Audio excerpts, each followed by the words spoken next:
Right now, at this exact moment, there are about 3.5 million women in the workforce who are actively considering quitting their jobs. Yeah, it's a huge number. It really is. And if we look at the data from health organizations like BUPA, nearly 900,000 women in the UK already have. Like, they've packed up their desks, handed in their notice, and just walked away. Exactly. And the culprit isn't, a toxic boss or... Right. It's not a terrible commute, and it definitely isn't a lack of ambition. No, not at all. It's menopause. So today, for this deep dive, we are not talking about medical treatments or symptom checkers. We're treating this as a high-stakes career strategy session for you, the listener. Because it really is a staggering drain on talent. And it's happening almost entirely in silence, which is, it's tragic. We're talking about people leaving the workforce at the absolute peak of their professional expertise. Yeah, right when they have the most to offer, which is why our mission today is to figure out how you can navigate career decisions, push for promotions, and even plan retirement during this transition. We've got a massive stack of sources today. We really do. We're pulling from the Society of Occupational Medicine, the CIPD, some really deep academic studies from UCL and the University of Reading, plus government equality reports. Yeah. So it's heavy on the data, but I want to start by looking at what the sources call the invisible wall. We know menopause typically happens between the ages of 45 and 55. Right, yeah. And there are roughly 4.6 million women in that specific age bracket employed in the UK right now. Wow. So what exactly is pushing them out the door? Because it's not just the physical stuff, is it? No, and that's the thing. For decades, the workplace narrative around menopause, if anyone even dared to mention it, was purely about the visible physical symptoms. The hot flushes, needing a desk fan, the night sweats. But when you actually look at the data, it's the psychological symptoms that are truly derailing careers. The physical stuff is uncomfortable, sure, but the cognitive symptoms feel like an actual professional crisis. Okay, let's unpack that because the psychological impact is definitely not something we talk about at the water cooler. The research from the CIPD shows that 67% of women report psychological impacts. Mm-hmm. Over 2/3. Yeah. We are talking about severe brain fog, sudden and just uncharacteristic anxiety, a huge loss of confidence, and short-term memory issues. And this hits right when you're expected to be the seasoned, unflappable senior leader in the room. What's fascinating here is how those invisible symptoms actually translate into measurable lost time in the workforce. There's this massive UCL study that looked at a cohort of women born in 1958, right? Okay. And they tracked their employment over decades. The data shows that experiencing early menopause, those going through it before the age of 45, literally costs women time in the workforce. Wait, literally cost them time. How much? They lose an average of 4 months of employment in their early 50s compared to their peers who transition later. 4 months. Just gone. Yeah, 4 months of lost income, lost career progression. That is a massive hit. Yeah. But how does that actually play out? Like, are they getting fired or are they stepping back voluntarily? It's largely the latter, actually. It comes down to the cognitive load. The researchers found that every additional psychological symptom a woman experiences reduces her employment rate by up to 4%. Wow. Assuming the symptom is reported as bothersome, which is the clinical term they used, it's not a hot flush that forces someone to quit. It's the sheer mental exhaustion of managing anxiety and cognitive shifts while trying to, execute high-level corporate strategies. And we really have to acknowledge that this burden isn't distributed equally across the board. No, definitely not. Like, the data shows over a quarter of women say menopause negatively impacted their career progression. But if you look at intersecting identities, it jumps. It goes up to 36% for those with disabilities and 38% for ethnic minorities. Yeah, those compounding workplace stressors make that invisible wall so much thicker. It kind of sounds like, okay, think of it like your phone. It's like your body is downloading this massive background operating system update. Right? I love that analogy. Yes. And it drains the battery, it slows the processor, but the workplace still expects you to run all your heavy applications at 100% speed. Like, no wonder people are losing confidence. Exactly. Think about what happens when your phone updates. You don't toss it in the trash. You leave it plugged in for an hour while it recalibrates. Right, you just let it do its thing. But the modern workplace is basically demanding you run like high-res video editing software while your internal motherboard is completely rewriting itself. And because high-performing professionals are so used to delivering perfection, they don't ask for the time to recalibrate. They just try to power through. Right, they compensate. So what does that compensation actually look like on a Tuesday afternoon in the office? Well, it looks like exhausting, invisible labor. A senior manager might start arriving at work an hour early just to read through documents before the brain fog sets in. Oh, wow. Or they might strategically choose seats in meetings near a door so they can slip out during a hot flush without drawing attention. They take work home and redo it late at night because their anxiety spiked during the afternoon strategy session. So they're basically doing two full-time jobs. Exactly, their actual job and the job of hiding their biology. So they are essentially burning themselves out trying to hide the OS update rather than just letting it run. Yeah, they maintain their baseline performance through sheer willpower until they simply can't anymore. Eventually they burn out, they start believing they're fundamentally losing their edge, that they just can't cut it in the industry anymore. When really it's just a temporary thing. Right, it's a physiological transition. They just need the environment to temporarily adapt. So if the cost of hiding it is total burnout, why are so few people just asking for a desk fan or, I don't know, a later start time? Why the silence? That culture of silence is deeply rooted in ageism, frankly, and patriarchal values that over-index on youth and endless stamina. Yeah, the University Reading study touched on that, They right? did. They highlighted that admitting to menopause feels like admitting to obsolescence. As a result, the government equality reports show that only 12% of women actually ask for workplace adjustments. Only 12%. That is incredibly low. Just 12%. And it is almost entirely driven by the fear of how their manager will react. But remaining silent comes at a terrible cost, not just to the employee, but to the business. I mean, let's talk about the business case because corporate leverage always comes back to the bottom line, right? Absolutely. Think about the replacement cost. Oxford Economics notes it costs around £30,500 to replace an employee who earns just $25,000 a year. Which is wild.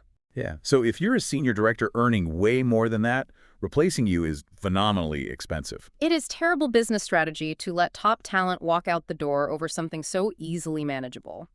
It is in the company's best financial interest to buy you a 15-pound desk fan or let you shift your core hours rather than lose like a decade of institutional knowledge. Totally. And beyond the financial argument, you actually have legal leverage here.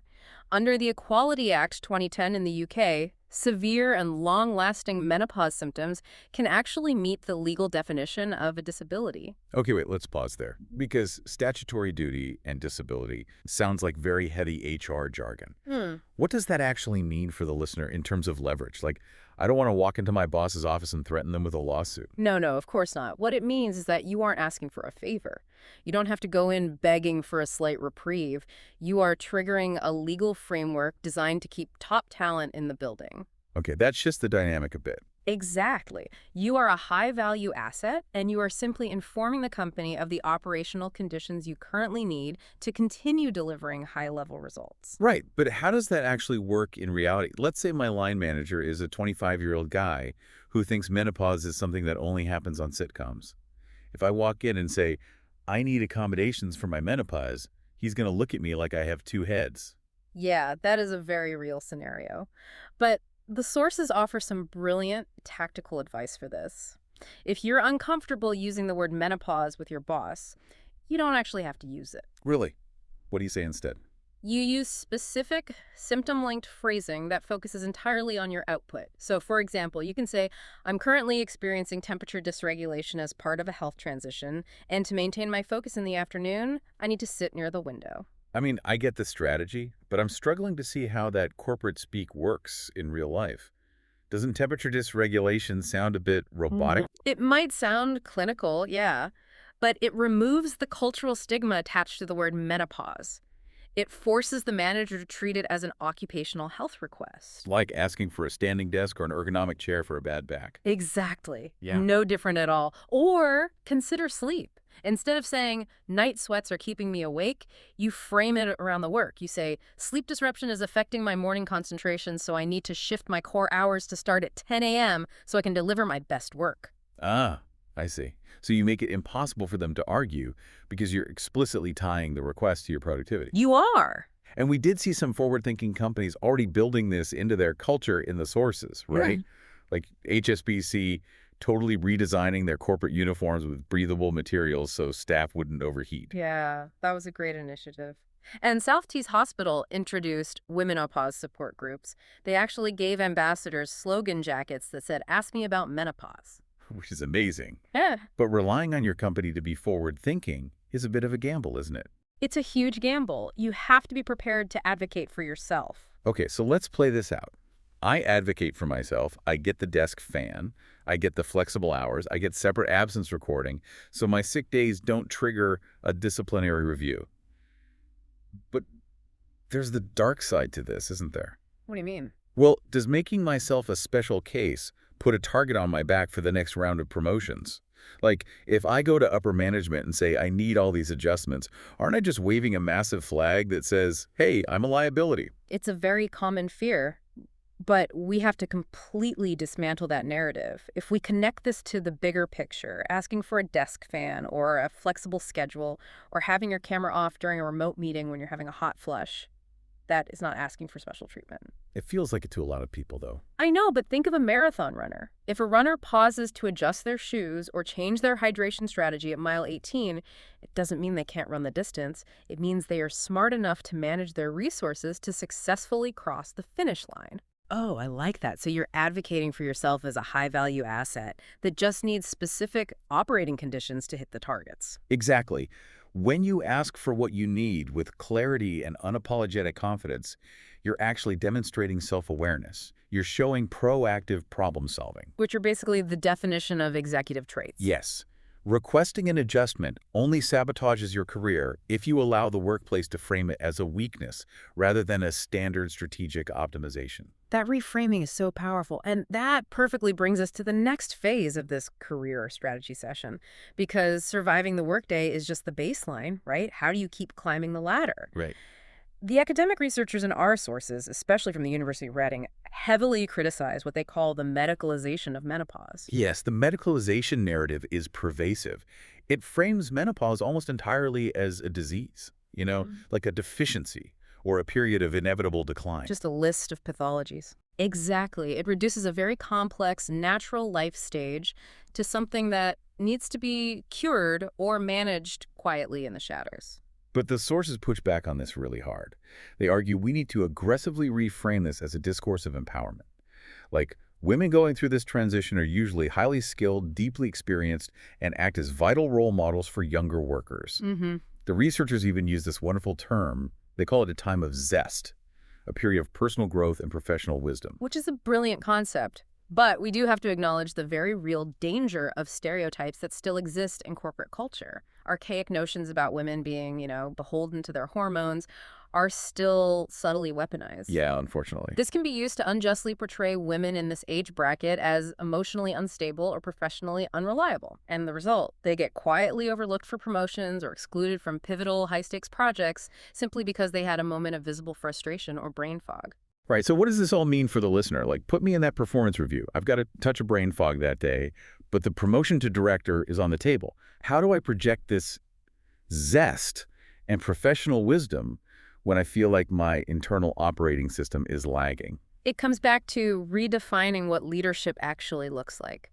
True leadership isn't about pretending you're a corporate robot who never experiences physiological shifts. Right, nobody is a robot. Leadership involves setting firm boundaries and normalizing human health. By requesting what you need, whether that's asking for a cooler room or simply pausing a meeting for a moment to gather your thoughts and doing it with absolute confidence, you exhibit executive presence. You own the room rather than letting the room dictate your comfort. You don't apologize for your biology.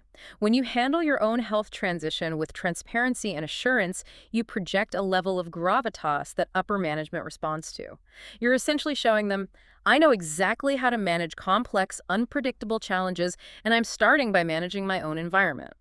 That is pure zest. I don't apologize for my biology. That is the mindset shift right there. Yeah. But let's look at the other end of the career spectrum for a second. What if I'm done climbing? Say you aren't gunning for the C-suite anymore. You're in your late 50s, nearing the end of your career journey. The symptoms of menopause, combined with just general career fatigue, I mean, it might make it incredibly tempting to just throw your hands up and join the 900,000 women who quit. And from a day-to-day survival standpoint, the urge to quit is completely understandable. But from a financial and long-term wealth strategy perspective, an abrupt exit is rarely the smartest move. Right, because the sources show the landscape of retirement is shifting. The average age of labor market exit has increased to 64.3 years. We're working longer. We are. And rather than making a sudden hard stop, surveys show that 49% of workers age 50 and older actually want a phased retirement. It's like the difference between a song having a beautiful gradual fade out versus someone just abruptly yanking the power cord out of the wall. That fade out is such a critical concept. Phased retirement isn't a statutory right in the UK, meaning your employer doesn't legally have to grant it. Okay, good to know. It's a voluntary arrangement that you have to negotiate, but it allows you to gradually reduce your hours or your responsibilities over a set period of years rather than leaving overnight. How does that actually look on a Tuesday, though? If I don't want to work 50 hours a week anymore, but I'm not ready to fully retire, what are my options for that fade out? The options are actually highly adaptable. It could look like stepping down from a 5-day-a-week to a 3-day-a-week while retaining your title. But I guess. Yeah, or it could be a job sharing arrangement where two people split one demanding senior role. It could be working compressed hours or shifting from managing a massive team to a fully remote independent advisory position where you control your own time. And it really is a win-win, isn't it? You get to manage your health, reduce your stress, transition smoothly, and the employer doesn't just lose you overnight. They get to do proper succession planning, and you get to transfer all that priceless institutional knowledge to the next generation. Exactly. But why is this so critical financially? Like, if I've saved up, why not just yank the power cord? Well, this raises an important question about compound interest and late-stage wealth accumulation. Dropping out of the workforce abruptly at 52 because you're overwhelmed by unmanaged symptoms can absolutely devastate your later life wealth. You immediately lose your active income, sure. Right. But much worse, you lose your ongoing pension contributions during what should be your peak earning years. And missing a decade of pension contributions before you actually start drawing down on it means you're leaving a massive amount of money on the table. Tens, sometimes hundreds of thousands of pounds in lost compounding growth. Phased retirement protects your investments, it protects your pension pot, and frankly, it protects your sanity. Yeah, it really does. It allows you to maintain financial stability and agency while dialing back the pressure cooker of a full-time senior role. Okay, let's bring this all together. We've covered a vast amount of ground today. Mhm. The core takeaway from our deep dive into these sources is this. Menopause is a major physiological event. And yes, it unfairly collides with your peak career and earning years. Completely. But you absolutely do not have to suffer in silence. You don't have to compensate with invisible labor until you break, and you don't have to quit. You have leverage. You can use the Equality Act. You can use specific boundary-setting communication scripts focused on your output, and you can negotiate phased retirement plans to force the workplace to adapt to you, rather than the other way around. It is entirely about reclaiming your agency during a transition that can feel honestly, fundamentally disempowering. Yeah. But I want to leave you with a final lingering idea to mull over. We spend so much time, including on this deep dive today, talking about how to manage, adjust, and simply survive the menopause transition at work. But think about this. Once the transition is over, you enter the post-menopause stage. Okay. What if we viewed that final third of your career not as a wind down, but as a completely new era of untethered professional boldness? Oh, wow. I love that. Untethered boldness. For decades, your body has been subject to the constant cyclical biological fluctuations of your reproductive years. Your energy, your focus, your physical comfort have ebbed and flowed every single month. Once you cross that threshold into postmenopause, those monthly hormonal cycles cease. Right. Without those fluctuations, what could you achieve with that kind of steady, uninterrupted focus? It's a biological leveling up that our culture rarely celebrates, but it is incredibly powerful. The operating system update finally finishes, the background apps stop draining your battery, and suddenly you're running on a more powerful, stable, and focused system than ever before. You're optimized for whatever comes next. Exactly. Thank you so much for joining us on this deep dive into the sources. We hope this gives you the tools, the scripts, and the strategy to navigate your career with absolute confidence. Wishing you luck and empowerment on your journey.